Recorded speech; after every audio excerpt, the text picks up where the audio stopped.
All these stories imply that Harry and Meghan are in control. They did not decide to keep a low profile as suggested, they were prevented from having a role by the Queen. She refused to allow them within camera shot of the principal royals, denied access to the balcony, and refused to allow photographers. Meghan has always been desperate to control what is written about her so she can tell her version, which is a lie. When people have written things about her she dislikes, she is straight to court to sue. Tom Bower's unauthorized biography has changed everything. I have an academic background and I am not easily impressed, but I have never read such a thorough account, so well researched outside of academic texts. Tom Bower is to be congratulated. There is no way Meghan can refute what he has written, as it is a disciplined account of the interaction between the people quoted and Meghan, not the opinion of the author. Fully validated by attributable note letters, emails, and court transcripts. Information in the public domain in which Meghan contradicts herself depends on her audience. When a person tells more than one version, one of the accounts must be a lie, a deliberate attempt to deceive. The book's contributors paint a picture of behavior that would fit the description of a psychopath. I have no doubt that Meghan is absolutely seething, as her little empire is entirely built on the false perception of her image. It is only a matter of time until it disintegrates. The most telling factor is that she is unable to sue. Everything they and their enablers say will be compared to the verified facts in the book. They now have zero credibility as they are proven liars. Personally, I will take no notice of any press releases or statements made. Prince Harry and his wife Meghan Markle stepped back as working members of the royal family when they moved from the UK to California in 2020, but less than a year later, made a series of claims against the monarchy during a bombshell interview with Oprah Winfrey.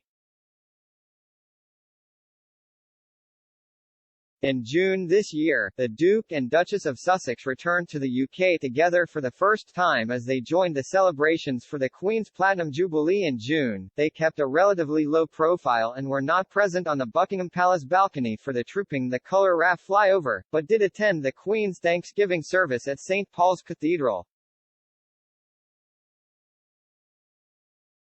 Body language. Darren Stanton analyzed their appearance then, and while Meghan showed positive signs, Harry felt under pressure and uncomfortable at times during the service. He said, Harry's body language, however, is drastically different to that of Meghan's, and we often see a shift in emotion in him when he is in the presence of the public and press. This body language expert should go back and do a refresher course. Meghan doesn't smile, she had a fake rictus grin superglued in place on her face. Harry looked very uncomfortable and close to tears at times. There was very little interaction between the Markles and the RF. When there was some, it was pet fun too and brief, there was no real welcome. The Markles got what they deserved, treated as unimportant, second-rate, minor royals who are of little importance but extremely annoying and disliked. He bows his head, a gesture of anxiousness, and his face reddens.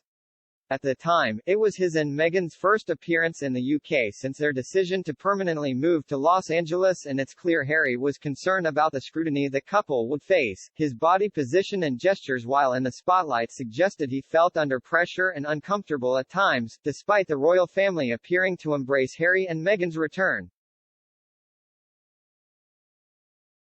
He added, Harry wasn't smiling as much as Meghan when pictured out and about, and he appeared to lack the same confidence Meghan was happy to portray, much more reserved. Harry's appearance suggested he was experiencing a very different internal emotion to that of happiness.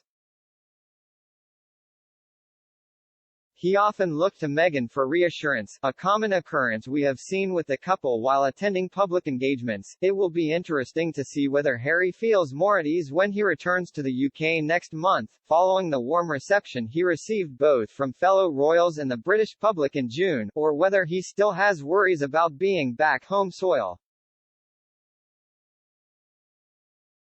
Meghan, however, plays a huge part in boosting his confidence and will no doubt be on hand to offer a supporting hand to Harry at times when his nerves may get the better of him. This comes with a royal expert warning there is very little chance of Harry and Meghan reconciling with Prince William and Kate Middleton, with the Duke of Sussex's upcoming book tipped to make relations even worse.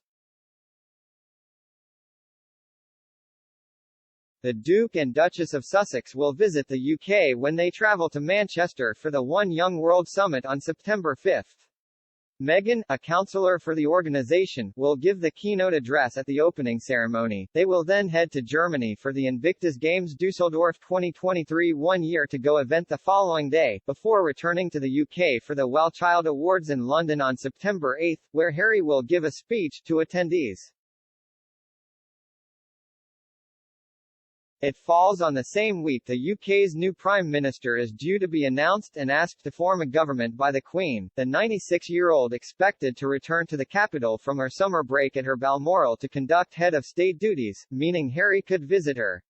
It remains clear if he will meet his older brother William and wife Kate.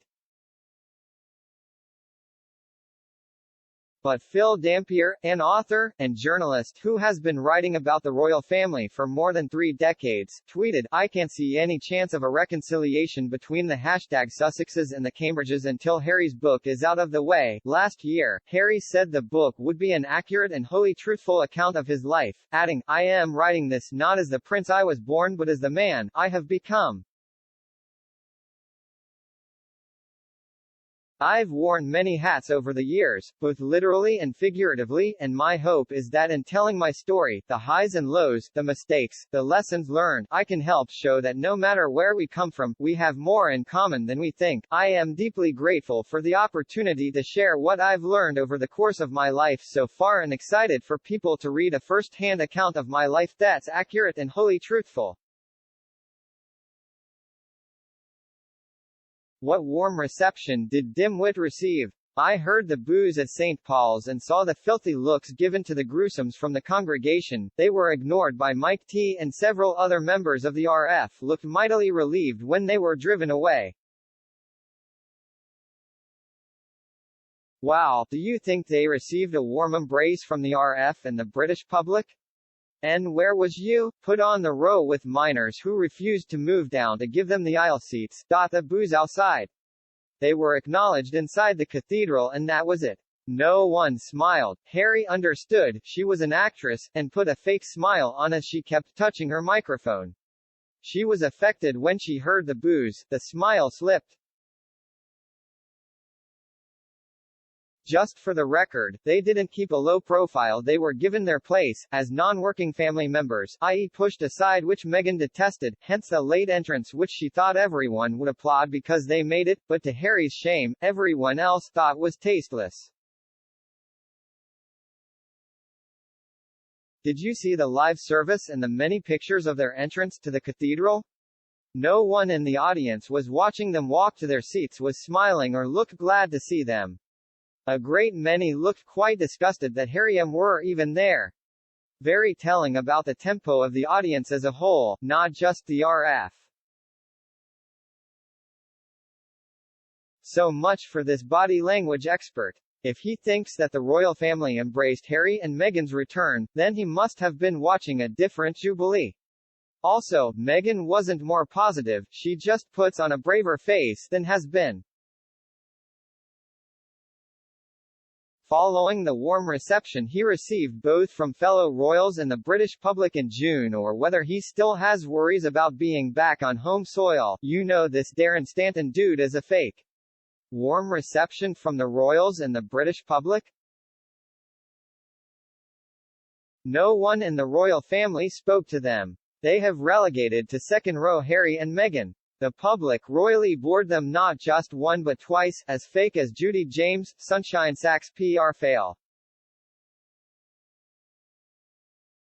Are they discretional? They were not made welcome by the RF or the public. But they are so hard-faced to come back for more of the same. They sure are desperate, ignoring their environmental views, flying here from the USA, staying at Frogmore. but going to Manchester. Are they walking there? Then over to Germany, yet another flight. Then back to La La Land. They're doing digital meetings, so why could they not stay home and Zoom from there? Stinks of attention seeking. For Netflix?